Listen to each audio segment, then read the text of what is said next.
as well is I need a mentor. Mm, Kids will come up to you and say, I'm sure they say it to you all the time, will you be my mentor? yeah. Do mentors matter? So I'll explain what I'm thinking through. So to answer that question, I think it asks what is required to win, and is a mentor required? No, but there are certain behaviors and actions that will increase the likelihood of success. If you can do those actions faster, then you will have a higher likelihood of winning and higher likelihood of winning faster. All of humanity has been built on us standing on our forefathers' shoulders and taking what they learned. We don't have to figure out how light bulbs work. I have no idea how the internet works, but I know that it works, and there's somebody who can figure it out. And so we just start where they kind of lay off the baton, and then we pick it up from there, and we run the next however many, and then we die, and we hand it to the next guy. And I think you don't need mentors, but you need to learn from people ahead of you. And so I think in models, not mentors. What can I model about their behavior so that it can change my behavior to increase the likelihood that I win faster? And so everything that I do, and I feel like this is a pretty strong statement, everything that I do ladders up or down to behavior. And so you've probably noticed it when I talk about training and employees. When I talk about advertising, I just want to increase the likelihood that a stranger takes that desired action. That's all I'm trying to do. And when we get into behavior change, it removes a lot of the surface level fluff that I think confuses the vast majority of people.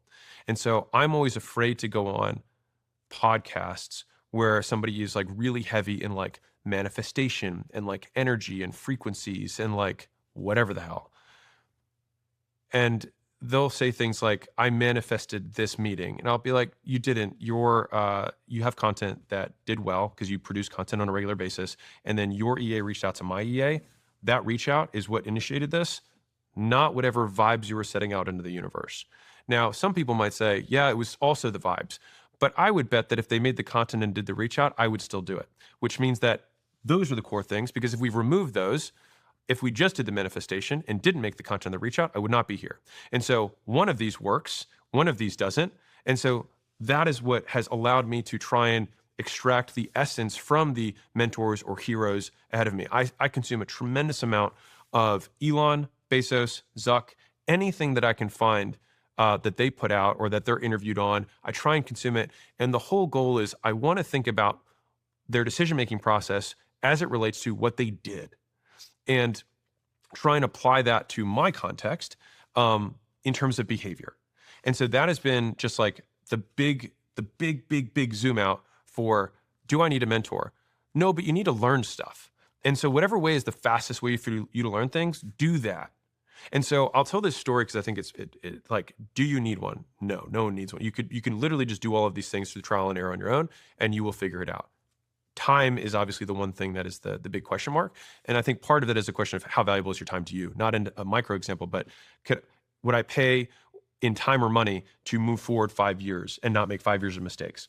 So when I started my first gym, I didn't actually start the gym because I quit my job and I drove across the country, and I showed up at a guy's house that I had Googled on the internet who said he was good at running gyms. His name was Seven Figure Sam. All right. And so he was a gym guru. And so I showed up at his actual gym unannounced. And I was like, hey, I'm here to be mentored and learn. And he was like, I'm working. I really don't know who you are. And like, maybe we'll talk tomorrow or something. And I was like, okay. And he's like, where are you staying? And I said, I don't know. Haven't decided yet. And he's like, what do you mean? I was like, that's my car. I just drove here and all my stuff's in there.